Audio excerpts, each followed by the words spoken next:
بسم اللہ الرحمن الرحیم۔ السلام علیکم عزیز طلباء و طالبات، امید ہے آپ سب خیریت سے ہوں گے۔ عزیز طلباء و طالبات، آج ہم اپنے اردو بے کے کام میں مشقی عبارات کا کام کریں گے۔ اس میں عبارت نمبر 1 ہمارے پاس دی گئی ہے۔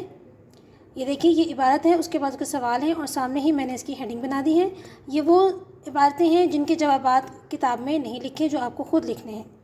آئیے پیراگراف پڑھتے ہیں پہلے۔ سکون کے وقت سمندر کا دیدار آنکھوں کو فرحت بخشنے والی چیز ہے۔ تختہ جہاز پر کھڑے ہو کر دیکھیں تو لہروں کا ایک لاتعداد سلسلہ نظر آتا ہے، جو ہوا کے نرم نرم جھونکوں کے اثر سے سمندر پر قریب قریب ہر وقت آتے رہنے سے ایک دوسرے کے پیچھے حلقے بناتا چلا جاتا ہے۔ ایسا معلوم ہوتا ہے کہ لہریں ایک دوسری کے پیچھے دوڑ رہی ہیں۔ صبح کے وقت آفتاب نکلتا ہے اور اچھلتی ہوئی لہروں کی سفید جھاگ پر اس کی کرنیں پڑتی ہیں تو قوس قزح کے سارے رنگ دفتن یعنی اچانک شفاف یعنی صاف پانی کے تختوں پر چمک جاتے ہیں، اور دور افق کے قریب تو سنہری رو پہلی فرش بچھا ہوا نظر آتا ہے، گویا شاہ خاور کے خیر مقدم کے لیے سامان ہو رہا ہے۔ اس کے بعد دیکھیے، یہاں پر یہ سوالات دیے گئے ہیں جو آپ نے تفہیم حاصل کر کے، فہم حاصل کر کے اس عبارت کا آپ نے ان سوالوں کے جواب لکھنے ہیں۔ بعض اوقات آپ کو جواب لفظ بہ لفظ یہاں مل جاتے ہیں اور بعض اوقات آپ کو اپنے جملوں میں ان کو دوبارہ لکھنا ہوتا ہے، یعنی کہ ضروری نہیں ہے کہ ہمیشہ آپ کو جواب جو ہے آپ کے پیراگراف میں مل جائے۔ ویسے پرچوں میں جو ہے اکثر یہ آپ کے پاس انسین آتی ہیں اور مطلب ایسے آتی ہیں کہ آپ نے پہلے پڑھی نہیں ہوتی ہیں۔ ہمارا مقصد ہوتا ہے ان کو پڑھانے کا، یاد کروانے کا، کہ آپ کو طریقہ آتا ہو کہ عبارت کو پڑھ کر آپ نے سوالوں کے جواب کیسے اخذ کرنے ہیں، ہیڈنگ کیسے بنانی ہے۔ اس میں پہلا سوال دیکھیے کیا لکھا ہے انہوں نے، سکون کے وقت سمندر کا نظارہ کیسا ہوتا ہے۔ اس کی ہیڈنگ میں نے بنا لی ہے، سکون کے وقت سمندر کا نظارہ۔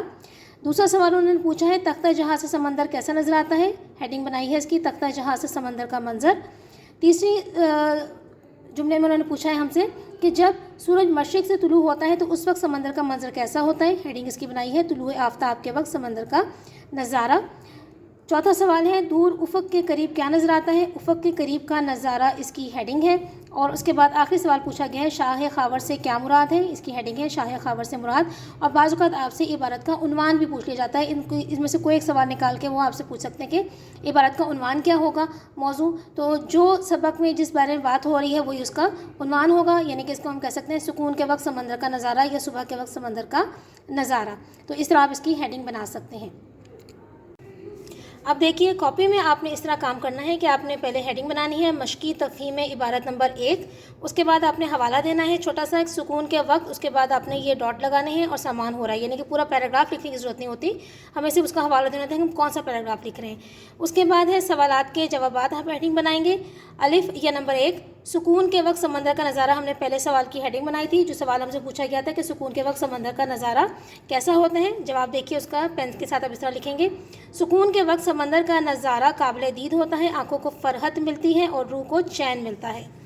اس کے بعد آپ سے دوسرا سوال پوچھا گیا تھا کہ تختہ جہاز سے سمندر کیسا نظر آتا ہے۔ یہ دیکھیے ہیڈنگ بنا لی ہم نے اس کی، تختہ جہاز سے سمندر کا منظر اس طرح لکھیں گے، انڈر لائن کریں گے۔ اس کے بعد لکھیں گے، اگر ہم تختہ جہاز پر کھڑے ہو کر سمندر کا نظارہ کریں تو سمندر کی لہروں کا ایک نہ ختم ہونے والا سلسلہ نظر آتا ہے، ہوا کے جھونکوں کے باعث لہریں ایک دوسرے کے پیچھے دوڑتی دکھائی دیتی ہیں۔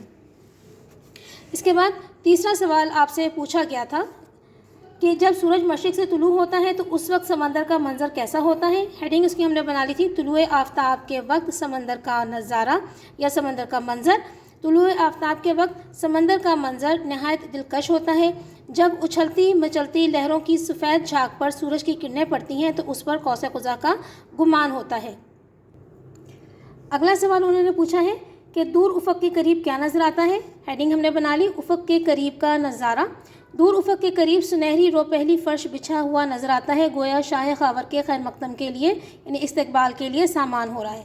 اس کے بعد اگلا سوال انہوں نے آپ سے پوچھا ہے آخری کہ شاہ خاور سے کیا مراد ہے۔ شاہ خاور سے مراد، اس کی ہم نے ہیڈنگ بنا لی اور اس کا جواب ہے شاہ خاور سے مراد ہے سورج۔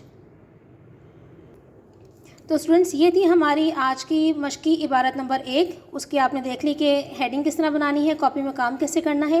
آپ نے خوش خطی سے یہ کام کرنا ہے اور اس کو آپ نے ساتھ یاد بھی کرنا ہے۔ اگلے سبق تک کے لیے اجازت دیجیے، اللہ حافظ۔